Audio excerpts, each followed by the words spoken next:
Hello everyone, welcome back to my channel. तो आज मैं आपके साथ शेयर करने वाली हूँ कुछ मिनिएचर्स क्राफ्ट्स।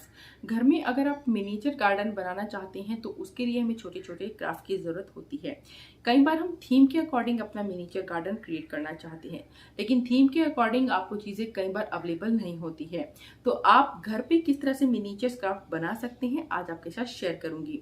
तो मार्केट से अगर हम वो चीज़ें परचेज करती हैं या फिर ऑनलाइन परचेज करती हैं तो वो बहुत ही महंगी आती हैं, लेकिन घर पर हम 20 से 30 रुपए के अंदर कोई भी क्राफ्ट क्रिएट कर सकते हैं। तो चलिए ज़्यादा बातें ना करते हुए वीडियो को स्टार्ट करते हैं। और अगर वीडियो पसंद आएगी तो प्लीज़ लाइक, शेयर और सब्सक्राइब करना मत भूलिएगा। तो सबसे पहले हम एक तालाब बना रहे हैं और उसमें बनाएंगे एक छोटा सा झरना।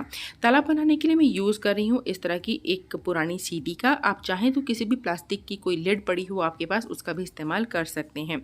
तो इसे हमें लाइट ब्लू कलर से पेंट कर लेना है। फिर थोड़ा सा एक्रेलिक ग्रीन कलर लेकर इसमें हल्का सा शेडेड इफेक्ट कर देना है। तो इस तरह से हमारी सीडी लगेगी कुछ। अब मैंने इस तरह से कुछ स्टोन लिए हैं। ये छोटे छोटे से स्टोन हैं जो आपको किसी भी कंस्ट्रक्शन साइट पर या फिर आपको पार्क वगैरह में इजीली मिल जाते हैं। और इसके बाद मेरे पास ये एक पुराना फ्लावर बंच पड़ा हुआ था। इसके छोटे छोटे से जो पार्ट्स हैं वो मैं यूज़ करूँगी। तो इस तरह से मैंने इसमें से छोटे छोटे से कुछ पार्ट्स निकाल लिए हैं। इस तरह की लीफ वगैरह हैं। तो सबसे पहले हम सीडी के ऊपर जो हमने स्टोन लिए हैं उनको चिपका देंगे। अगर आप चाहें वाइट कलर के स्टोन का भी यहाँ पर यूज़ कर सकते हैं, उससे भी यहाँ ये जो बॉन्ड बनेगा बहुत ही खूबसूरत लगेगा। मेरे पास यही अवेलेबल थे तो मैं इन्हीं का यूज़ कर रही हूँ। तो इस तरह से हमें सीडी में किनारे किनारे ये चिपका देना है। इसमें जो बीच में जो हॉल है इसको भी हम बाद में कवर कर देंगे। तो उसके बाद में हमने कुछ ये बड़े बड़े पत्थर लिए हैं, इनसे हम एक के बाद एक इनको इस तरह से एक इसका पिरामिड जैसा बना देंगे, जहाँ से हमारा जो है झरना फ्लो करेगा। और इसके साइड में भी हम थोड़े से और किनारे बनाते जाएंगे। उसके बाद में मैंने ये इस तरह की एक प्लास्टिक शीट ली है। ये हमारे जो कहीं बार बटर वगैरह आता है या कहीं बार घर पर बहुत सारे सामान आते हैं जिनमें इस तरह की प्लास्टिक शीट निकलती हैं, उसको मैं कट कर ले रही हूँ। तो मैंने इस तरह से रेक्टेंगल इसको कट कर लिया है, आपको दिखाई दे रहा होगा। हाँ, तो अब हमें क्या करना है, इसको रोल कर लेना है ताकि इसमें हल्का सा एक कर्व आ जाए। अब इसे हम ऊपर से यहाँ पर लगाएंगे थोड़ा सा हॉट ग्लू और इसे नीचे की तरफ स्टिक कर देंगे अच्छे से। तो ये यहाँ पर इस तरह से शीट जो है हमारी सेट हो गई है। अब इसके ऊपर हम फ्री हैंड करके आराम से हमें ये इस तरह से फ्लो करते हुए हमें ग्लू से इसको शीट को कवर कर देना है। तो इसका लुक कुछ ऐसा निकल के आएगा जैसे कि कोई पानी बह रहा हो। अब जो नीचे का पोर्शन है उसको भी हमें हॉट ग्लू से भर देना है। ये करते वक्त हमें ध्यान रखना है कि हमारी जो ग्लू गन है वो बहुत ही गर्म होनी चाहिए, तभी उसका जो लुक है वो थोड़ा सा ट्रांसपेरेंट और पानी जैसा निकल कर आएगा। तो ये देखिए हमारा जो है तालाब रेडी हो गया है। अब जो हमने जो पुराने बंच में से हमने छोटे छोटे पार्ट्स निकाले थे, इस तरह की ये कुछ लीफ वगैरह निकाली थी, उनको हम पत्थरों के इधर उधर जो है स्टिक कर देंगे ग्लू गन की हेल्प से। आपके पास जो भी पुराना बंच पड़ा हुआ उसे कभी मत फेंकिए, क्योंकि वो कहीं ना कहीं काम आ जाता है इजीली। तो इस तरह से मेरा जो पुराना बंच था वो काम आ रहा है। घर में बहुत सी ऐसी चीज़ें होती हैं जो पुरानी हो जाती हैं, जिनको हमें डिस्कार्ड करना पड़ता है, लेकिन हमेशा चेक कर लेना चाहिए कि क्या इनकी कोई चीज़ हमारे दोबारा काम आ सकती है, तभी इसको डिस्कार्ड करना चाहिए। तो इस तरह से हमारा कुछ जो पॉन्ड है वो रेडी हो गया है। अब हम इसमें थोड़ा सा और नेचुरल दिखाने के लिए लेंगे ग्रीन एक्रेलिक कलर, और जो स्टोन है उन पर हल्का हल्का सा इस तरह से इनको शेड कर देंगे। तो स्टोन पर हल्की हल्की सी ग्रीन शेड आ जाएगी तो उसका रुख जो है थोड़ा सा नेचुरल लगेगा। अब इसमें थोड़े से और कलर ऐड करने के लिए मैं यूज़ कर रही हूँ इस तरह के फोम के फ्लावर्स का। ये जो फोम का फ्लावर है कई बार हमारे पास आता है, ये आपको किसी भी स्टेशनरी शॉप से भी इजीली मिल जाता है। तो उसकी जो लीफ है उसको मैंने अलग अलग कर लिया है और उससे हमने छोटे छोटे से कुछ फ्लावर्स बनाए हैं। तो उसके बाद में जो हमने फ्लावर बनाएंगे छोटे छोटे, उनको हम अपने पॉन्ड के इधर उधर स्टिक कर देंगे। तो देखिए कितना खूबसूरत लग रहा है ये। इस पर हम एक वार्निश की कोट भी कर देंगे ताकि जब ये इस पर डस्ट वगैरह जम जाए इसको धोना इजी हो और ख़राब ना हो।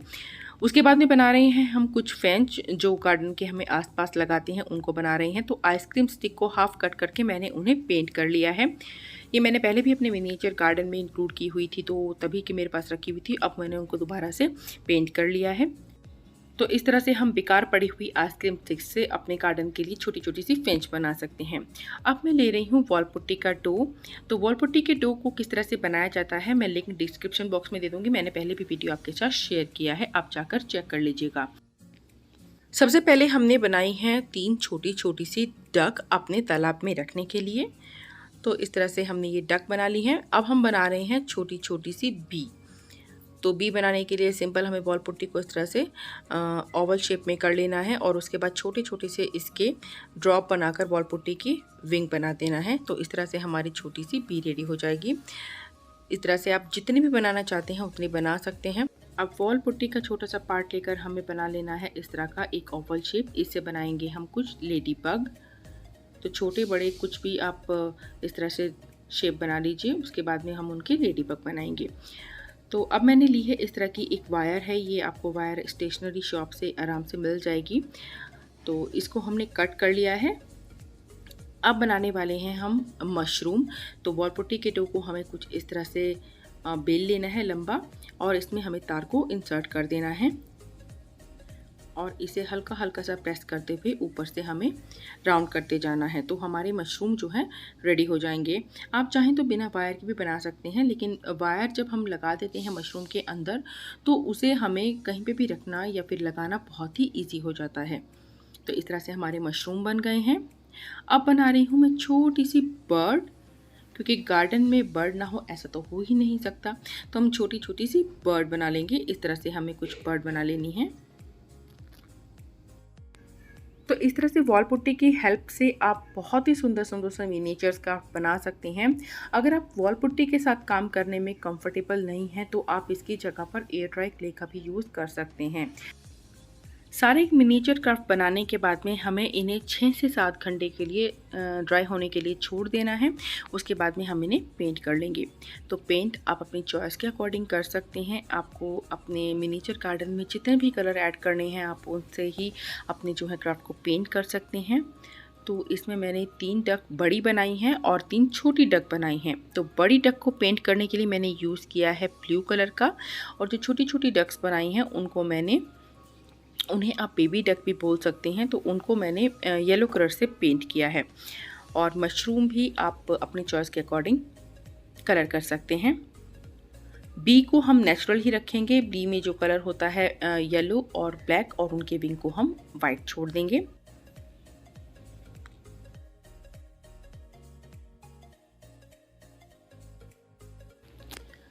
अब हमने जो ओवल शेप बनाई थी उनको हम लेडी बग की तरह पेंट कर लेंगे। तो रेड और ब्लैक का यूज़ करते हुए हम इस तरह से लेडी बग बना लेंगे। तो सारे हमारे मिनिएचर्स क्राफ्ट तैयार हैं। अपने गार्डन में लगाने से पहले हम इन पर एक कोट वार्निश की करना नहीं भूलेंगे। उससे ही ये प्रोटेक्ट रहेंगी धूल से, मिट्टी से और पानी से भी। अब नेक्स्ट वीडियो में मैं आपके लिए लेकर आऊँगी कि किस तरह से हम इन्हें अपने मिनिएचर गार्डन में यूज़ करेंगे। आपके साथ एक मिनिएचर गार्डन का वीडियो ज़रूर शेयर करूँगी। उसे देखने के लिए आप मेरे चैनल को सब्सक्राइब करना मत भूलिएगा। तो चलिए फिर मिलते हैं किसी और इंटरेस्टिंग से वीडियो में। तब तक के लिए bye bye, take care, thanks for watching.